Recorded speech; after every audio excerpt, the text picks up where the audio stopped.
Hi friends, Richard Hassman, the Business Resource Guy, here today, November 19th, 2013, with a very important message for you. Is your business working with a certified payments professional? Are you making sure that all of your vendors are certified or licensed or registered in one way or another to ensure that your business is working with a professional who is overseen by an industry trade association or a licensing board or something to that effect?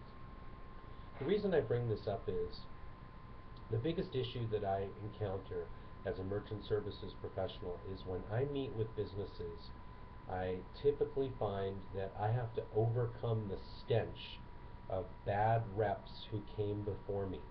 Reps who are not well schooled or well educated in all of the ins and outs of the credit card processing, and there really are many ins and outs. There's a lot of factors that go into determining the rates and fees that your business pays for credit card processing. The hardest part of the prospecting for new business in my industry is always overcoming the stench, as I like to say, of the bad reps and bad companies who came before me. Certified Payments Professional, or CPP, is a designation that was created by the Electronic Transactions Association just a couple of years ago. The ETA, the Electronic Transactions Association, is the primary trade association in the merchant services field. And a couple of years ago, they decided to come up with this certification program, the CPP program, because for some bizarre reason, we are not required, like other financial services professionals, from having any kind of license or certification.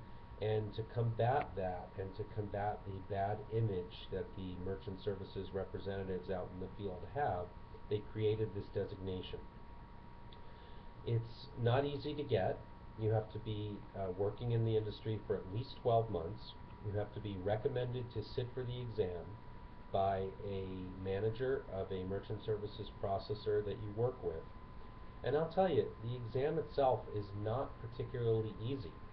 There were, I believe, 120 questions. It took a few hours, and some of the questions were pretty difficult. I had to weigh the various answers on some of the questions very carefully to make sure that I answered correctly.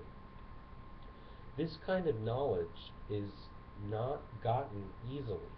You have to work with a lot of different types of merchants to understand all of the various machinations that go into figuring out the proper fee structure for your business. So for example, a retail brick and mortar store, let's say a clothing store where I can go in, buy a piece of clothing, and very simply, if I decide I don't like the clothing or there's an issue with it, take it back into the store and return it.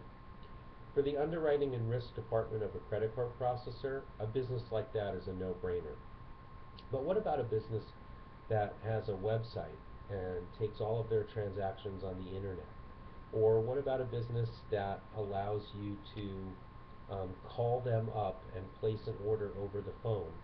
So someone on the business side is entering the transaction by either keying it into a physical terminal or using a virtual terminal. These are all factors that are weighed by the underwriting and risk department of the processor to determine what business profile your business falls under, and the correct rates and fee structure for that kind of business.